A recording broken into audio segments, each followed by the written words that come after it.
Selamat sore sahabat KHI, apa kabar semuanya? Wah, langsung banyak yang bergabung. Apa kabar semuanya? Semoga semuanya tetap sehat dan juga jangan lupa selalu menerapkan protokol kesehatan ya, karena pandemi belum berakhir.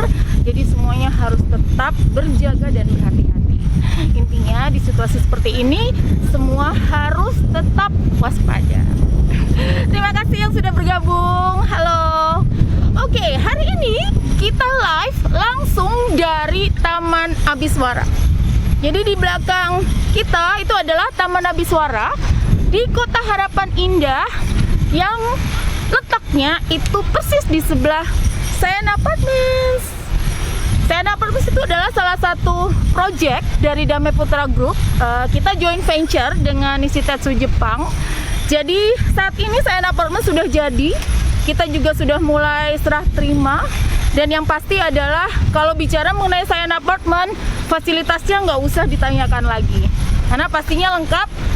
Apapun yang ada, yang seharusnya ada di sebuah apartemen itu kita punya. Ada infinity pool, roof garden, kita ada gym, kita ada children playground. Intinya semua ada di sini. Nah, tapi yang lebih menarik itu adalah tadi, ini adalah Taman Abiswara. Mungkin nggak kelihatan semua ya. Tapi yang pasti taman ini adalah salah satu taman yang luar biasa karena konsepnya itu adalah taman edukasi.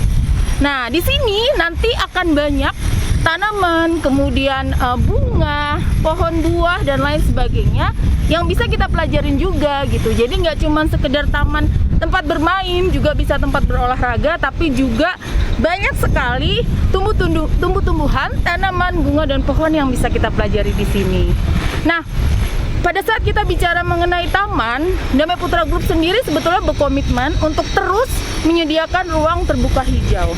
Jadi, di setiap kawasan yang kita bangun, itu pasti kita selalu memikirkan ruang-ruang terbuka hijau. Kenapa? Karena ini adalah bagian dari komitmen Damai Putra Group untuk senantiasa kita juga mempedulikan bahwa di dalam kehidupan itu harus balance gitu ya, pada saat kita bicara mengenai people dan planet. Nah, hari ini tentunya pada saat kita bicara mengenai ruang terbuka hijau, rasa-rasanya kita perlu berbicara mengenai hal yang menarik, yaitu mengenai urban gardening. Kenapa urban gardening? Kenapa sebuah ruang terbuka hijau itu harus ada di area perkotaan? Kita pasti harus tahu jawabannya, dan kenapa ini menjadi sesuatu yang sangat menarik. Pastinya hari ini kita nggak cuma sendiri, tapi kita juga ditemani sama teman komunitas yang luar biasa. Jadi Damai Putra Group juga selalu mendukung semua komunitas-komunitas yang ada di Bekasi, khususnya di Kota Harapan Indah. Hari ini sambil nyapa dulu ya, sore. Hai, selamat datang yang sudah bergabung. Ya, hari ini kita akan bicara sesuatu yang istimewa mengenai urban gardening yang pastinya bikin hidup lebih sehat dan bahagia. Apalagi ya, kita bicara di kondisi saat ini, di situasi pandemi, yang namanya sehat dan bahagia itu penting ya sahabat KHI. Nah, jadinya hari ini kita akan membahas banyak mengenai urban gardening, dan yang pasti kita akan ditemani oleh teman-teman dari Bekasi Berkebun dan Indonesia Berkebun. Hari ini kita akan mencolek Kak Wina. Kak Wina apakah sudah ada? Sini Kak Wina. Kak Wina dari Bekasi Berkebun. Kita ajak obrol-obrol hari ini, sore ini, untuk membahas lebih banyak dan memberikan inspirasi mengenai urban gardening. Sebelumnya, nanti kita juga akan mengundang, setelah dari obrolan sama Kak Wina, kita juga akan mengundang Ibu Ida. Tadi saya udah lihat Ibu Ida bergabung. Kita akan mengundang Ibu Ida juga untuk menyambut dan memberikan juga gitu banyak hal inspirasi mengenai urban gardening. Oke, mungkin aku panggil dulu Kak Wina biar kita segera ngobrol lebih seru mengenai be healthy and happy with urban gardening. Ayo Kak Wina.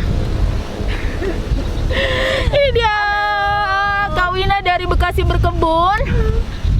Selamat datang Kak Wina. Hari ini kita pakai masker dulu karena kita berdekatan, jadi tetap menjaga protokol kesehatan. Nah, jadi kalau ngomong-ngomong mengenai ruang terbuka hijau, ngomongin soal urban gardening di daerah perkotaan, karena kan Kota Harapan Indah ini adalah sebuah kota mandiri gitu ya, yang dimana kita punya segala fasilitas, salah satunya adalah ruang-ruang terbuka hijau, dan salah satu yang kita punya ini adalah Taman Abiswara.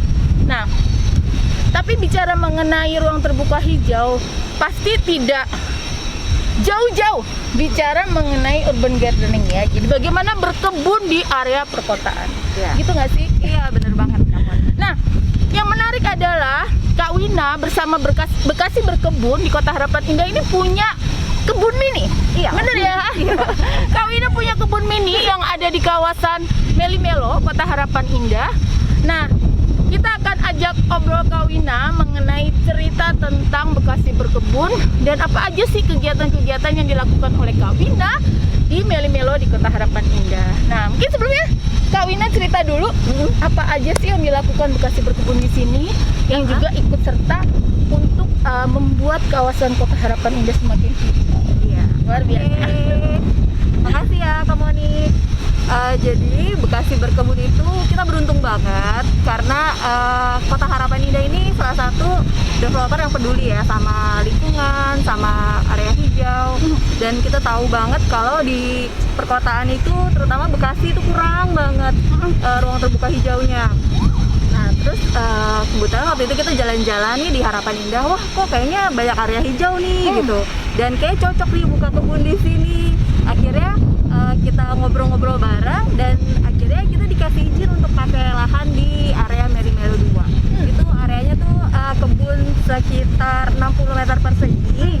Itu kita tanemin sayur-sayuran, bayam, kangkung, singkong, pokoknya macem-macem deh. Dan banyak juga tuh kalau hari Sabtu Minggu atau hari biasa juga pagi-pagi banyak yang suka lari pagi di situ dan mampir, ini kegiatan apa sih? Kok seru banget, kayaknya nanam-nanam kebun gitu, nanam-nanam sayuran gitu. Terus jadi banyak yang nanya juga, banyak yang mau belajar juga gimana cara berkebun dan pokoknya antusiasmenya ternyata lumayan gitu dari masyarakat gitu. Dan senang banget ya pokoknya bisa berkegiatan di sini, terus nambah tanaman juga, jadi makin sejuk, makin hijau. Seru ya. Nah, mungkin bisa cerita sedikit nggak Kak Wina, kegiatannya biasanya apa aja sih gitu? Itu biasanya dilakukan weekend ya rata-rata ya? Jadi karena penggiat kita kebanyakan itu punya kegiatan lain, misalnya ada yang kuliah, ada yang kerja. Jadi waktu Sabtu Minggu tuh kan waktunya istirahat, pengen cari kegiatan yang apa sih, kegiatan yang seru tapi nggak jauh-jauh, tapi bikin refreshing. Akhirnya kita ngebun setiap Sabtu Minggu di area Melimelo ini. Dan kegiatannya itu kita bertukar bibit, bertukar benih. Jadi kita tuh nggak punya background pertanian sebenarnya. Jadi saling sharing-sharing aja gitu. Gimana sih cara nanam ini, kok gagal ya aku ya. Ternyata ada temen yang lebih dulu nanam dan punya pengalaman yang lebih banyak. Terus berbagilah cerita, oh harusnya gini. Akhirnya jadi kita sama-sama belajar gitu di komunitas. Keren-keren. Berarti bisa dibilang dong Kak Wina, sebetulnya kalau kita bicara berkebun di perkotaan, artinya kita bicara berkebun di lahan yang tidak luas, alias lahan yang cukup sempit, kecil, tapi bisa menyenangkan dan sebetulnya gampang. Dan semua orang walaupun nggak punya background bisa nanem, nggak punya background ngerti bibit, itu bisa ya? Soalnya mitos tuh yang bilang, aduh tanganku panas gitu kalau itu bisa kan nanam. biasanya, aduh tanganku nggak anget gitu ya, kayaknya tangannya nggak bisa gitu kalau nanam apa-apa nggak tumbuh gitu ya. Oke. Tapi ternyata semua orang bisa ya? Iya, ternyata semuanya tuh bisa nanam, asal kita tahu caranya. Jadi yang kita ternyata gagalnya itu karena kita nggak tahu caranya gitu. Oke, keren. Nah, sejauh ini pada saat Kak Wina nih menjalankan kegiatan Bekasi Berkebun yang kebetulan diadakan di Kota Harapan Indah, ada nggak sih tantangannya atau pengalaman yang unik gitu atau lucu atau seru gitu sama teman-teman yang join? Jadi tuh pengalamannya tuh kebanyakan kita banyak kenalan orang baru gitu ya, yang ternyata tuh mereka ikut ini ngasih masukan gitu. Mbak nanam ini ya, harusnya tuh gini gitu. Jadi ternyata kita diajarin gitu yang, oh gitu ya bu caranya. Jadi ada ibu-ibu tuh yang lewat terus ngasih tahu caranya tuh nanamnya harusnya gini mbak, misalnya dipotong atau diperbanyak seperti apa gitu. Jadi ternyata banyak tuh sharing-sharing juga dari yang lewat. Terus juga ada yang, aduh aku mau dong benih ini gitu. Misalnya datang terus minta, oh boleh ambil aja, kita kan punya banyak. Aku udah nyari ini udah lama banget kemana-mana nggak ketemu gitu. Terus ternyata ditemu di situ. Jadi kita saling sharing, saling berbagi kayak gitu deh. Iya, ini artinya sebetulnya ya kalau kita nangkepnya adalah kegiatan ini sebetulnya benefitnya banyak banget ya, sahabat KHI. Kita nggak cuman akhirnya diajarin untuk bisa berkebun, karena pada hakikatnya semua orang bisa berkebun, tapi kegiatan ini juga punya apa ya, suatu benefit gitu ya, manfaat di mana nih orang-orang bisa berkumpul dan juga berbagi banyak hal. Jadi kayak ketemu teman baru, Iya. lalu kemudian mungkin berbagi hal-hal yang lain, saling jumpa lintas komunitas, Iya. gitu nggak sih? Jadi Bener-bener. lebih daripada sekedar berkebun dong jadinya, ya nggak sih? Kak Iya. Ina? Terus kita tuh bagi-bagi resep juga. Jadi misalnya Oh, oke. kita tuh nanam sesuatu nih, okra misalnya. Kan okra tuh nggak banyak di Iya tuh, nggak banyak yang tahu, nggak banyak nggak tahu gimana sih cara masaknya ya. dan nggak suka karena berlendir atau apa gitu. Jadi teman-teman tuh ada yang aku tuh lebih suka tuh okra tuh dibakar, dipanggang gitu. Jadi kita sekalian juga belajar cara hidup sehat gitu. Terus juga bikin kompos. Nah, ada teman-teman tuh yang udah sehari-hari bikin kompos. Akhirnya kita gimana sih supaya kita sampah-sampah organik kita olah supaya menjadi pupuk gitu. Jadi dari berkebun aja kita jadi banyak gitu yang kita pelajarin, zero waste juga, pokoknya macam-macam deh, pokoknya seru lah pokoknya kalau berkebun. Keren. Nah ini sejalan banget nih sahabat KI ya sama nilai-nilai yang Damai Putra Group percaya gitu loh, bahwa sebetulnya melalui kegiatan tanam menanam ini, urban gardening ini, sebetulnya banyak value gitu ya yang bisa kita dapatkan gitu lah, dimana kita juga di Damai Putra Group percaya gitu bahwa prinsip sustainability gitu ya, keseimbangan manusia dan alam, bagaimana manusia bisa hidup berdampingan dengan alam, itu tuh benar-benar kita mendukung itu gitu ya, dan salah satu komunitas yang sebetulnya sangat kita support di Damai Putra Group itu adalah Bekasi Berkebun. Duh, keren banget deh pokoknya. Makasih sudah berbagi inspirasi di sini. Nah, makasih banget udah di sini. Oke, ini tadi bicara mengenai urban gardening ya. Kalau bicara urban gardening, nanti kita juga akan mencolek Ibu Ida. Ibu Ida nih seorang urban gardener. Aduh, aku kagum banget sama beliau. Tapi mungkin sebelum kita mencolek Ibu Ida, aku mau nanya dulu kalau dari sisi pandangan Kak Wina tadi ya, ada nggak sih tips gitu ya, atau clue gitu ya, gimana nih orang mau memulai ya, yang blank sama sekali untuk memulai berkebun di lahan sempit, karena kan kita juga punya banyak di sini, pastinya di Kota Harapan Indah kita punya banyak klaster, ada apartemen juga gitu ya. Nah pastikan kalau di klaster, di perumahan atau di apartemen itu kan tempatnya kecil ya gitu kan, ini juga challenging dan ini bisa jadi inspirasi buat semua penghuni Kota Harapan Indah, bagaimana nih cara memanfaatkan ruang-ruang kecil gitu ya, atau space-space kecil tapi bisa memulai urban gardening ini. Oke, kalau untuk daerah yang perkotaan yang lahannya sempit gitu ya, biasanya itu suka jadi alasan nih, aduh aku males nih nanam, aku nggak bisa nanam di rumahku, udah nggak ada lahan lagi. Apalagi gitu di apartemen gitu kan. Apalagi di apartemen ya. Padahal ternyata kita bisa nanam tuh secara vertikal, atau misalnya kita menaruh rak-rak di balkon di daerah-daerah yang terkena matahari, karena tanaman sayur terutama itu membutuhkan sinar matahari yang cukup banyak. Jadi kita observasi dulu nih di mana nih daerah-daerah yang mataharinya cukup banyak. Kalau kita udah dapet tempat yang lokasinya udah mataharinya bagus, jadi kita bisa mulai nanam dengan menggantung misalnya, atau menggunakan pot, atau menggunakan vertical garden seperti kantong-kantong yang digantung, atau pakai rak gitu. Jadi Ya itu bisa banget dong, jadi nggak ada alasan kalau cuma punya halaman kecil di rumah, di klaster atau di balkon rumah atau di belakang, kan bisa cuma ada sisa-sisa kecil ya. Karena sekarang kan trennya juga sebetulnya misalnya rumah kecil dua lantai ya, atau ada rooftop sedikit, halaman kecil di belakang, depan, sebetulnya nggak ada alasan ya kali ini ya. Bisa pakai pot, pokoknya bisa pakai rak atau digantung atau macam-macam. Nah kalau memulainya nih kan macam-macam ya gitu kan. Kalau kita bicara tanaman sekarang ini kan kayaknya masih tren ya, apalagi sejak era pandemi itu kan orang-orang berbondong-bondong mengkoleksi tanaman gitu kan. Tapi sebetulnya kan Indonesia Berkebun, Bekasi Berkebun itu mengumandangkan gitu kampanye bagaimana kita tidak cuma mengkoleksi atau menanam tanaman hias, tapi juga tanaman-tanaman yang bermanfaat dan itu bisa kita makan, bisa kita konsumsi gitu. Nah itu apa sih yang paling gampang Kak Wina yang bisa dilakukan oleh orang kebanyakan lah gitu? Jadi salah satu misi Indonesia Berkebun itu kan kita juga pengen kita bisa menghasilkan nggak jauh dari tempat tinggal kita gitu. Dari perkarangan atau dari lahan yang paling dekat itu lahan rumah kita kan. Nah, gimana sih caranya supaya kita bisa menghasilkan makanan? Jadi kita menanam sayur-sayuran. Sayur-sayuran yang gampang banget ditanam itu biasanya bayam atau kangkung gitu. Dan biasanya juga seluruh keluarga kan suka gitu ya. Makanan yang pasti kita nanam sayuran yang kita makan lah gitu ya. Terus selain itu kita juga bisa nanam kacang panjang, kalau misalnya ada area yang merambat, atau bisa juga menanam cabai, tomat. Gampang tumbuhnya kayaknya ya, cepet Iya, ya, lumayan bisa, ya. bisa dicoba. Tapi untuk yang pemula sebaiknya coba nanam bayam kangkung dulu supaya Bayam dan nggak stres kangkung. gitu. Kalau misalnya kok gini ya gitu. Bener.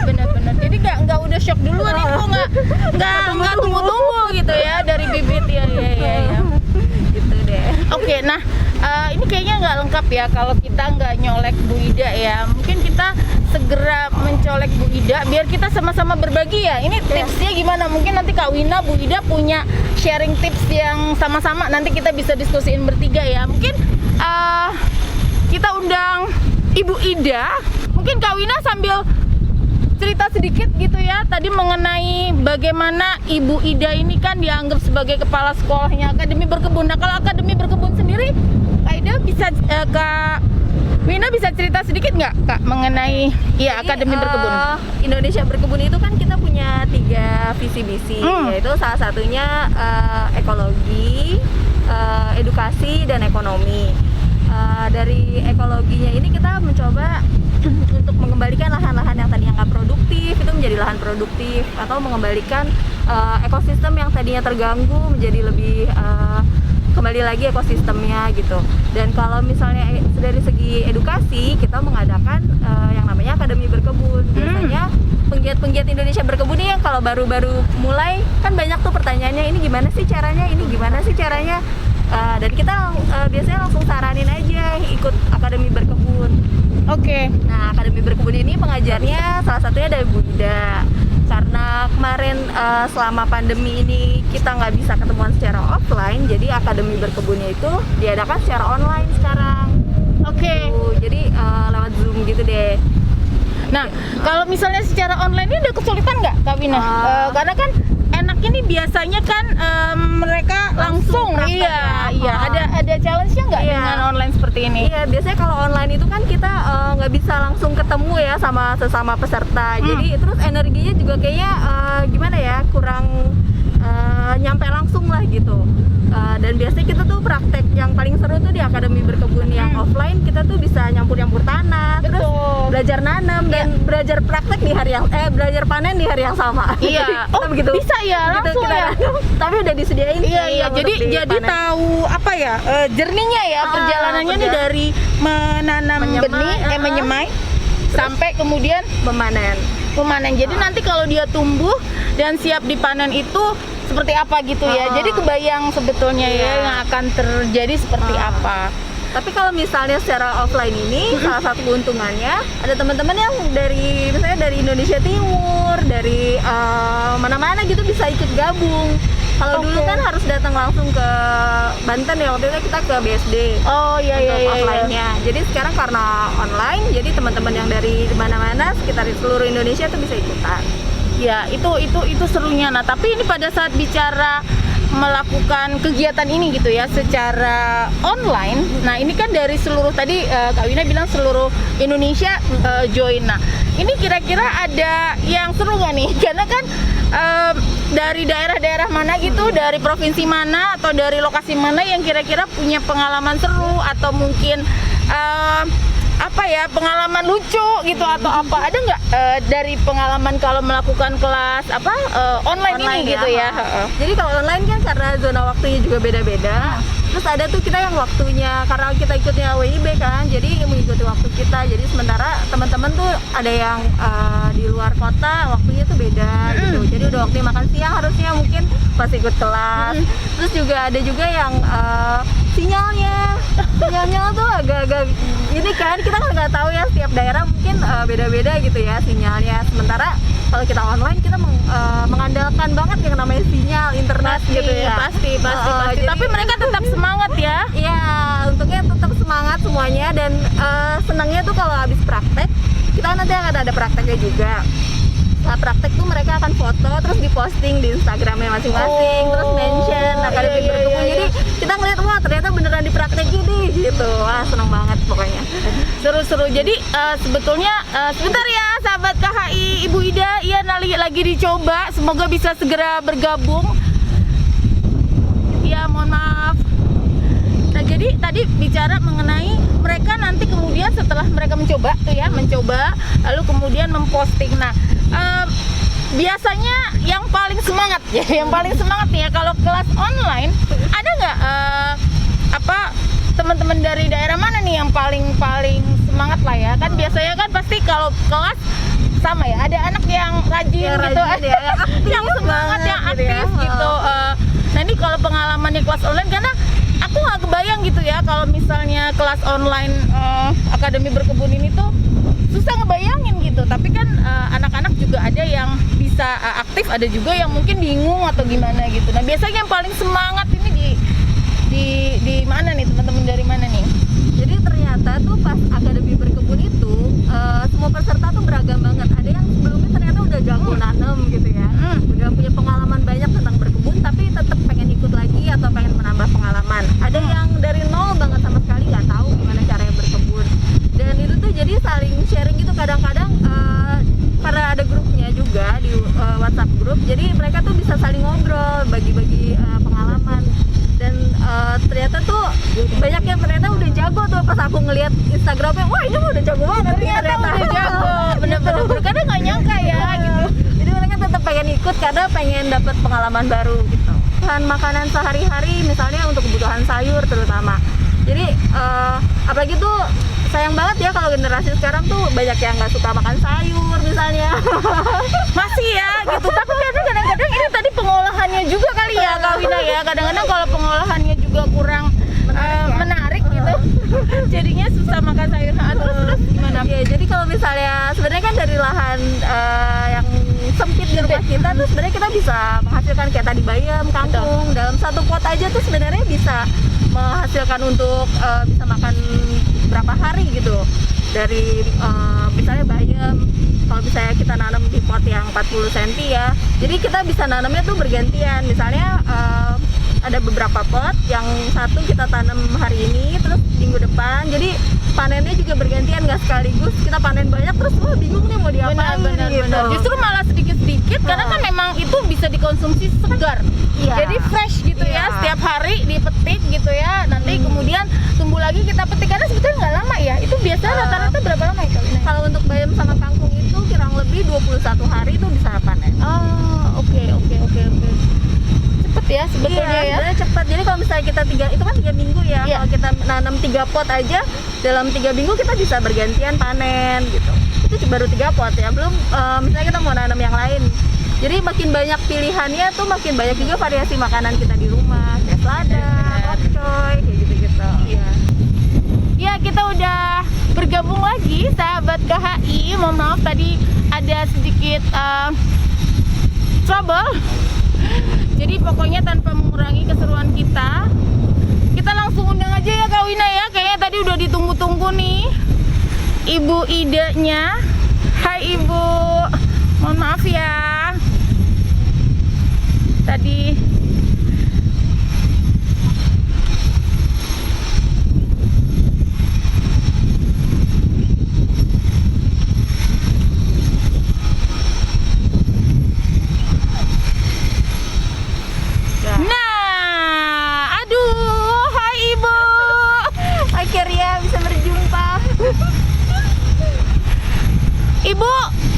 Ibu suaranya nggak kedengeran Ibu.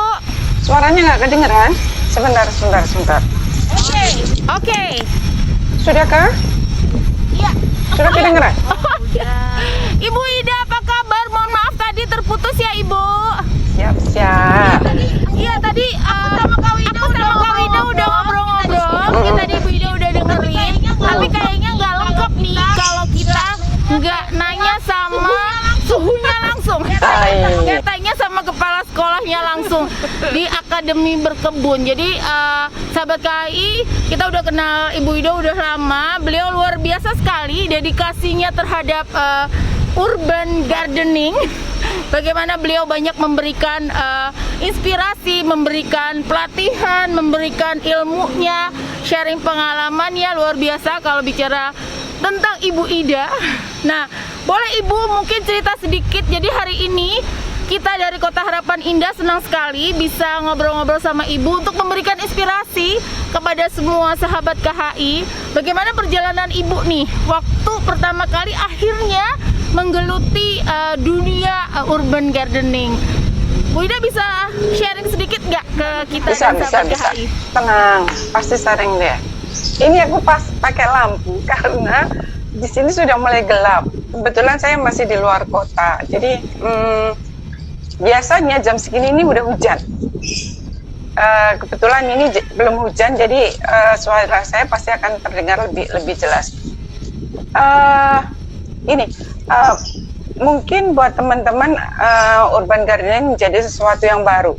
Tapi kalau kami di Penggiat Indonesia Berkebun, perjalanannya tahun ini adalah tahun yang ke-11. Jadi sudah 11 tahun perjalanan kami bagaimana sharing tentang urban gardening, terus mengedukasi gitu ya.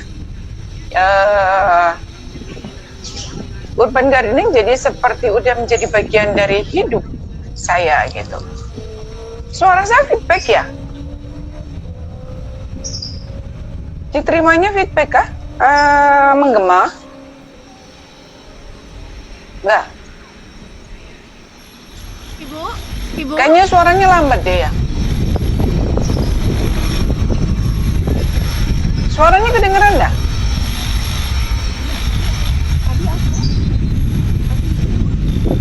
Gimana Mbak Moni? Oh iya, tapi sekarang kedengeran Ibu. Oke. Iya, kedengeran. Kedengeran. Tapi itu ya, menggaung seperti itu kah?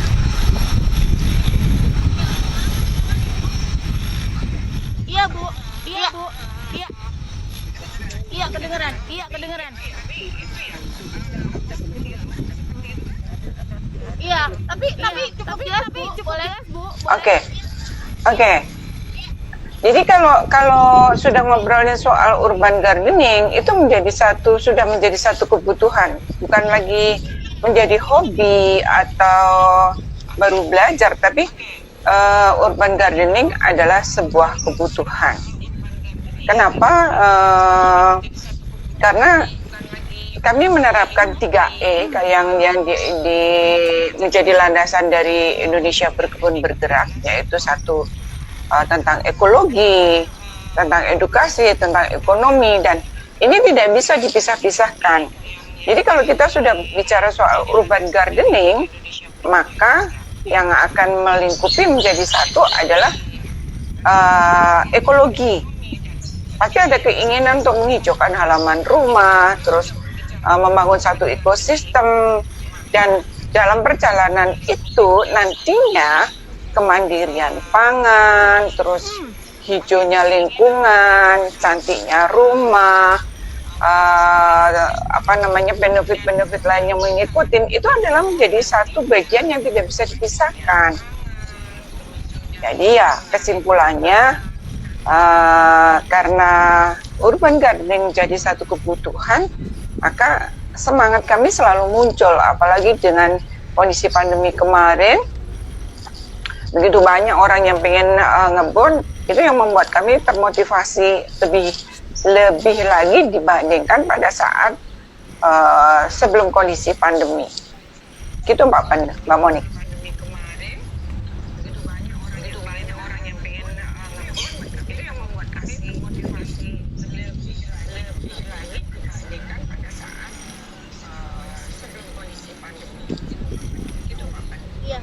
Iya. Terima kasih Ibu. Ibu.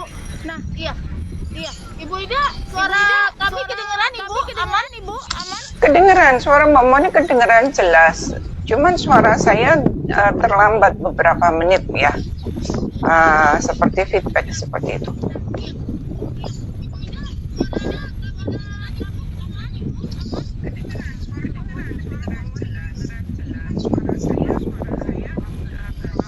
Iya, sepertinya agak terlambat. Ibu Ida bilang mengenai 3E. Nah sebetulnya sekarang ini pada saat kita mengenai urban gardening di tadi kita sudah bahas ya di lahan yang sempit gitu ya. Kan kalau kita bicara di kawasan properti gitu kan pasti ada perumahan lalu kemudian apartemen gitu ya. Yang kadang-kadang menjadi tantangan tersendiri gitu ya, bagaimana memulai berkebun di lahan yang sangat kecil gitu. Tadi Kawina juga mungkin ibu ada tambahan tips gitu atau mungkin hal-hal yang bisa memberikan inspirasi gitu ya, bagaimana orang itu sebetulnya bisa memulai untuk berkebun di lahan yang sempit, Ibu. Ya, ini menjadi sesuatu yang menarik. Kadang-kadang kita terbentur pada keterbatasan. Dengan keterbatasan ini biasanya kita menjadi lebih kreatif. Dengan lahan yang sempit, kita mengaturnya harus dengan benar-benar perencanaan. Makanya kalau di Akademi Berkebun, edukasi di awal adalah bagaimana mengubah mindset. Mengubah mindset itu satu. Nantinya harus kebun itu menjadi satu kebutuhan. Terus kemudian melakukan perencanaan. Ini penting banget. Belakangan saya sering sharing bahwa kalau kita ngebun itu membutuhkan satu perencanaan. Yang ketiga, memulailah dengan belajar. Dengan belajar kita banyak menggali ilmu dari orang yang ahli ya, mungkin dari sosial media gitu. Akhirnya kita jadi tahu dengan lahan sesempit yang kita punya, kita mempunyai skala prioritas. Apa yang akan kita tanam sesuai kebutuhan kita sehari-hari. Nah, terkadang yang terjadi adalah kita suka lapar mata, suka terprovokasi, ya enggak? Akhirnya kita hanya ikut-ikutan, seperti tahun kemarin tren gitu kan, kita belanja tanaman-tanaman dengan harga mahal. Tapi itu menjadi benefit utamakah buat kita? Kalau enggak ya berarti harus menjadi skala prioritas yang berbeda gitu. Nah, salahkah kalau kita menanam di lahan sempit dan hanya menanam tanaman hias gitu? Nggak ada yang salah sebetulnya. Saya tetap apresiasi apapun tanaman yang ditanam, selama dia mempunyai daun, dia melakukan daun melakukan fotosintesis, maka dia akan menghasilkan oksigen dan memanfaatkan karbon dioksida dari atmosfer, dan itu amat sangat membantu kehidupan kita. Nah, dari proses ini mulailah ditambah. Jadi kalau di awal pandemi hanya senang dengan tanaman bunga, apalagi lahannya sempit, mulai diatur nih posisi tanaman bunganya mau ditaruh di mana, kita tambahkan lagi dengan sayuran ya, sehingga apa? Sehingga ada nilai tambahnya, ada plus-plusnya dari kebun kita. Nggak hanya sekedar cantik, tetapi ada sesuatu yang kita bisa makan. Nah, pemahaman lagi tentang bahwa kebun adalah kebun yang benar. Ini ada juga pemahaman seperti itu. Kebun yang benar ada kebun yang kalau kita tanamannya bisa kita makan. Nggak harus seperti itu loh ya. Karena semua tanaman mempunyai manfaat. Jadi kita harus bijak juga. Jangan sampai nanti kita bilang bahwa karena itu nggak bisa dimakan tak cabutin. Janganlah ya. Dia sudah tumbuh menghasilkan oksigen yang sudah ada, kita tata ulang, kita rencanakan, kemudian kita tambah dengan menanam sayuran. Nah, kalau di lahan yang sempit banget, kita tanamannya dengan sistem hortikultur, bisa menggunakan sistem hidroponik. Atau kalau memang di apartemen dan benar-benar nggak punya lahan, kita bisa menggunakan sistem hidroponik yang menggunakan lampu LED. Atau menanam microgrid. Tetap aja bisa nanam dan menghasilkan oksigen. Kita bisa mendapatkan makanan dan mempunyai manfaat gitu. Jadi nggak ada alasan lagi kita nggak bisa ngebun di lahan yang sempit. Itu Mbak Moni.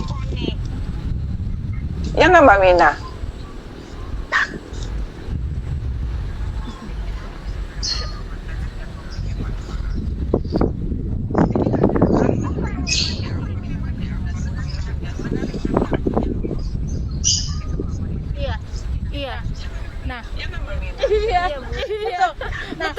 Nah, tapi memang ya tadi juga kita ngobrol sama Kak Wina, Ibu kadang-kadang Ida. kan orang-orang itu merasa kayaknya susah gitu ya kalau menanam tanaman yang bisa dimakan. Nah jadi ini gimana nih cara buat orang-orang tuh lebih gitu ya Kak Wina ya untuk menanam tanaman yang bisa dikonsumsi sebagai balance ya Ibu ya, daripada hanya sekedar menanam tanaman hias gitu atau mengkoleksi tanaman hias gitu. Gimana ya Sebetulnya biar orang-orang tuh lebih gitu ya Kak Wina ya Kak Wina ya bilang tangannya iya biasa kayak gitu tuh Bu Ida. Sebetulnya nggak ada alasan orang nggak bisa menanam. Selama ini yang terjadi adalah karena mereka tidak mengetahui caranya, tidak punya ilmunya. Akhirnya terus bilang tangannya panas, kok tangan dia dingin, makanya dia bisa nanam. Itu nggak ada. Itu mitos yang tidak perlu dipercaya lagi, oke? Akademi Berkebun sudah membuktikan bahwa dengan mereka belajar di kelas, belajar online maupun belajar offline, kemudian mereka mau mempraktekkan, ternyata nggak ada alasan lagi bahwa tangannya panas gitu loh. Nggak ada itu. Tapi karena memang kita harus memotivasi diri. Biasanya kalau sudah mulai menanam bunga ya, terus kemudian punya kayak lifestyle-nya yang sudah green lifestyle, maunya organik, hidupnya mau sehat, pasti termotivasi untuk mulai menanam. Nah, caranya gimana? Ya caranya harus belajar dulu gitu. Sehingga apa? Kalau kita belajar dulu, kita tahu ilmunya, kita bisa mengurangi risiko kegagalannya. Jauh lebih mudah menanam kalau kita punya ilmu daripada kita hanya melihat orang, oh dia berhasil bagus gitu loh. Aku ikutin dia, belum tentu gitu.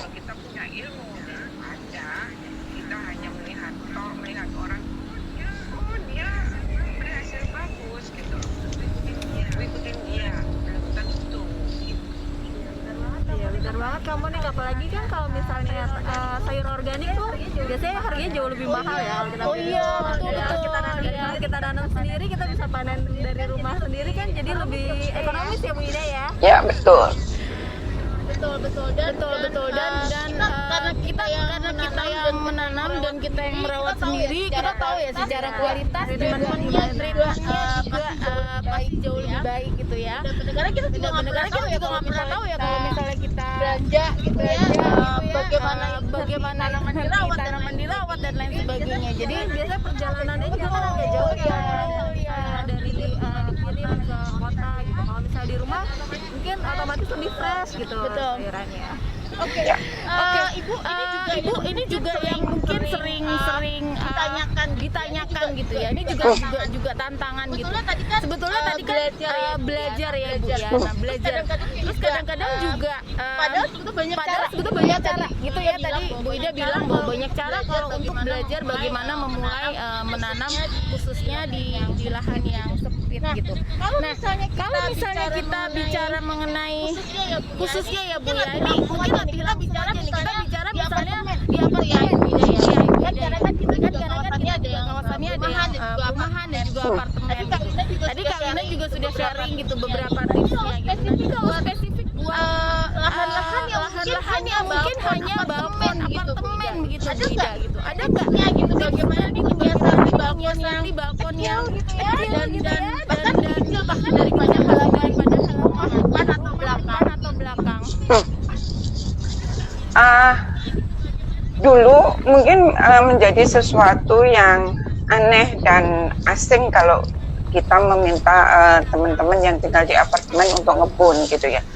Sekarang dengan banyaknya teknologi dan ketersediaan media untuk menanam, kayaknya sudah nggak ada lagi alasan bahwa kita nggak bisa nanam di apartemen walaupun balkonnya sempit.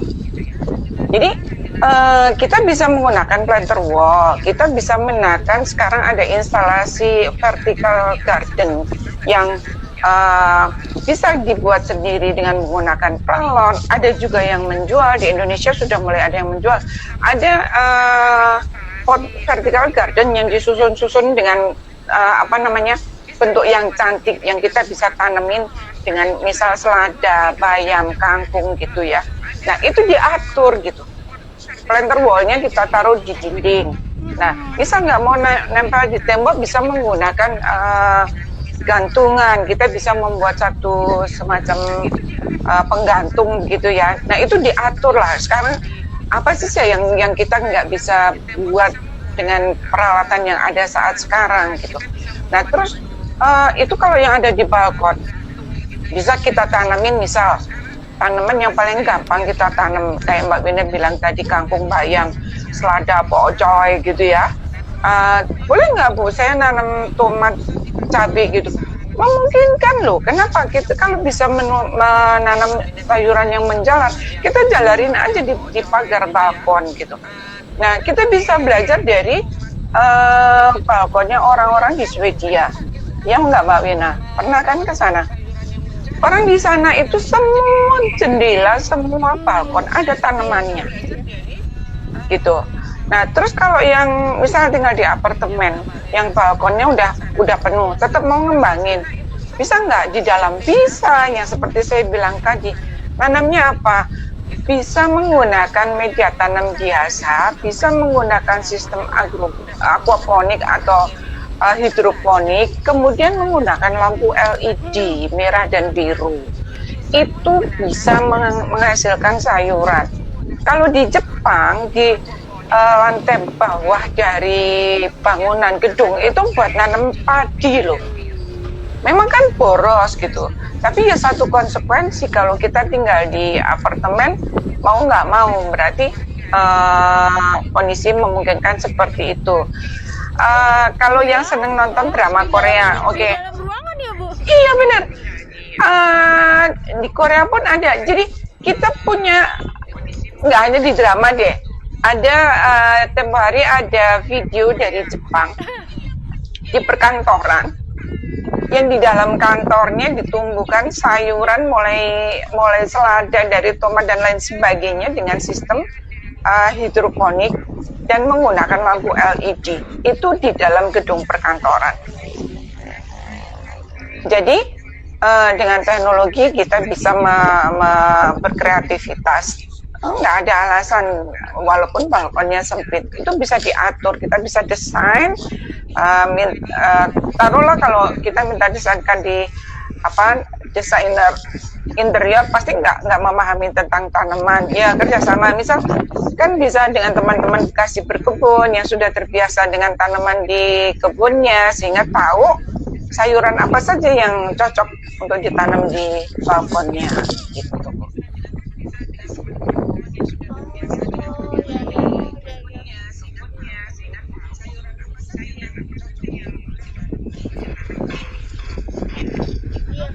Kalau misalnya kita nggak punya lahan, nggak punya sinar matahari yang cukup, kita juga bisa nanam microgreen ya Bu Ida ya. Oh iya, sekarang lagi ya, betul, itu juga masih tren. Tapi ini menarik sih Bu Ida. Tadi Bu Ida bilang bahkan di dalam ruangan itu kita bisa menanam, dan itu sebetulnya tidak hanya punya tanaman yang bisa kita konsumsi, tapi juga sebetulnya secara estetika kita bisa ya Bu membuat itu menjadi salah satu elemen dekorasi rumah ya, karena kan sayuran itu kan juga ya, berwarna ya, kayak bayam merah gitu ya Bu Ida ya, yang juga bisa menarik ya. Yang saya ceritakan tadi yang di Jepang itu sayurannya digunakan untuk makan siang loh. Jadi sayuran yang ada di perkantoran itu disediakan untuk karyawan makan siang. Jadi makan siang karena disediakan, mereka bisa memetik sayuran untuk lalam. Nah, kesadaran untuk ini yang menjadi PR buat kita adalah kesadaran untuk memakan sayuran. Sayuran bukan menjadi sesuatu yang utama kalau di Indonesia, padahal kita negara yang gemar limpah Sinawe gitu ya. Walaupun nggak hanya di perkotaan, di pedesaan pun seperti itu, makan masih tetap banyak porsi nasinya. Padahal kalau kita mau menanam sayuran saja yang mengkonsumsi sayuran, nggak ada istilah sayuran anjlok harganya kayak gitu kan. Padahal kalau kita mau menanam sayuran saja yang mengkonsumsi sayuran, nggak ada istilah sayuran anjlok harganya kayak gitu kan. Konsumennya selalu ada, kebutuhannya udah tinggi. Iya betul sekali. Kau ini ada yang mau ditanyain sama Ibu Ida mungkin? Iya menarik.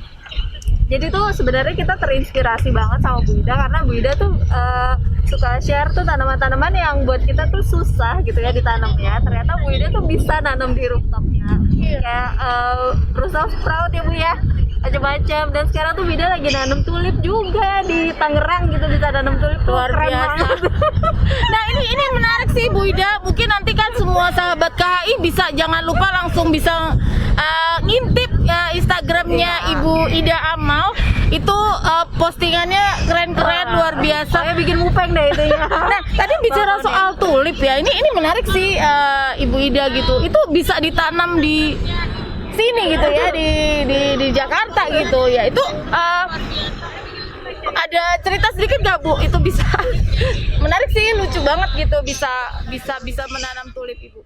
Iya, tulip bisa ditanam di Jakarta, di tempat saya di Tangerang Selatan. Tapi dengan satu kondisi, dengan syarat, nggak bisa kita tanam di tempat seperti biasa. Jadi harus mendapatkan suhu di bawah 15 derajat. Artinya apa? Dia berarti hidup di dalam kulkas. Jadi dia kalau hampir 3/4 perjalanan tumbuhnya dia ada di dalam kulkas. Pagi sampai jam 10 baru dikeluarkan untuk dia mandi matahari gitu. Nanti masuk lagi ke dalam kulkas sampai dia muncul bunganya gitu.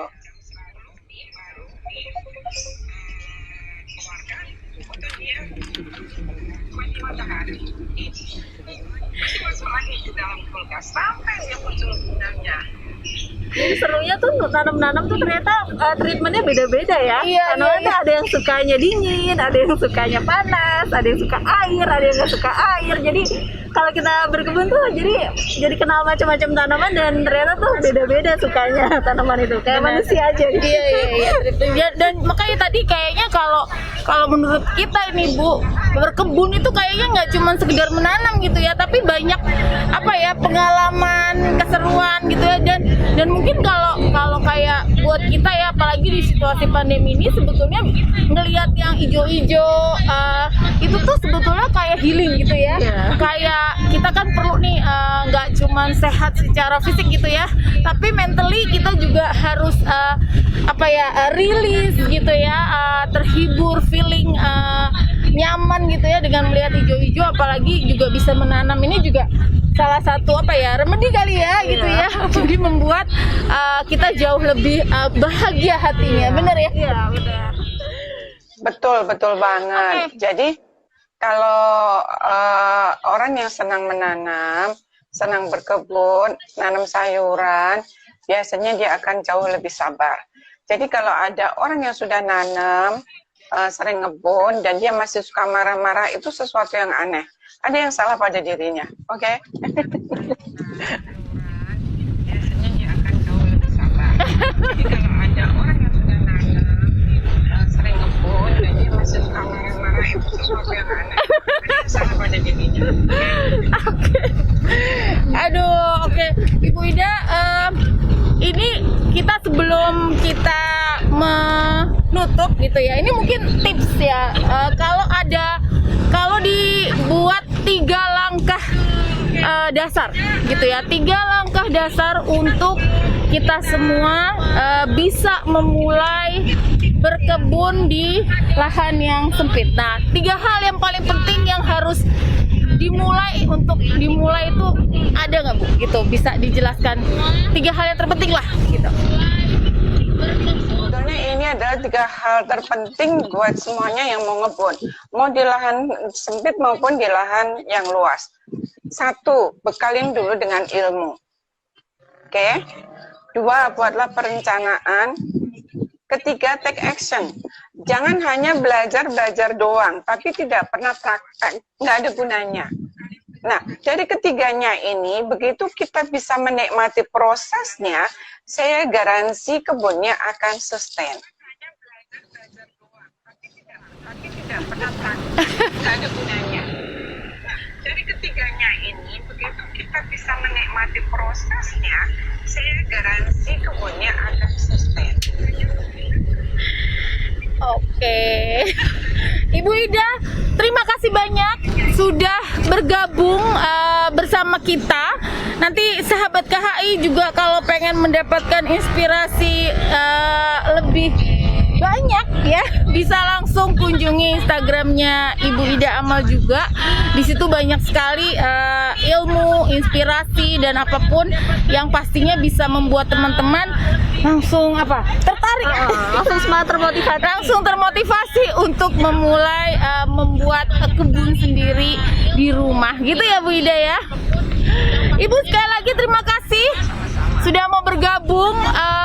Nanti kita pasti akan bertemu lagi karena di Kota Harapan Indah, karena memang kita banyak bicara mengenai ruang terbuka hijau, kita banyak bicara mengenai bagaimana semua orang di dalam Kota Harapan Indah ini juga kita ingin lebih memberikan inspirasi dan motivasi untuk menyeimbangkan gitu ya hubungan dengan alam dan sekitarnya. Jadi kita pasti akan bertemu lagi. Nanti kita akan banyak juga ngobrol-ngobrol lagi sama Ibu Ida pastinya di sesi-sesi selanjutnya. Sekali lagi terima kasih Ibu. Sampai bertemu lagi ya Bu ya. Dah Ibu.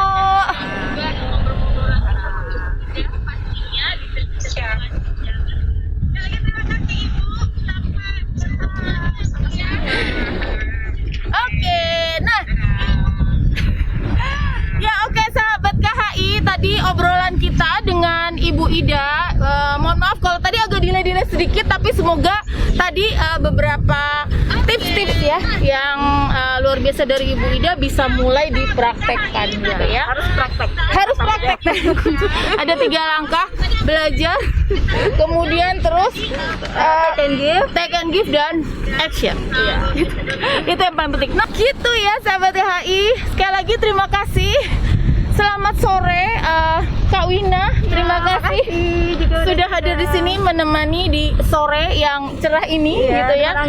Anginnya sepoi-sepoi. Jadi kita ada di ini sebetulnya panggung terbuka gitu ya, yang ada di Taman Abiswara, yang nanti segera bisa dinikmati oleh semua penghuni dan juga masyarakat di sekitar Kota Harapan Indah. Jadi kita lagi tahap finishing. Jadi sebentar lagi tamannya akan kita buka untuk umum. Pokoknya tungguin kejutan dari Kota Harapan Indah. Akan banyak lagi hal-hal yang menarik yang akan Kota Harapan Indah berikan.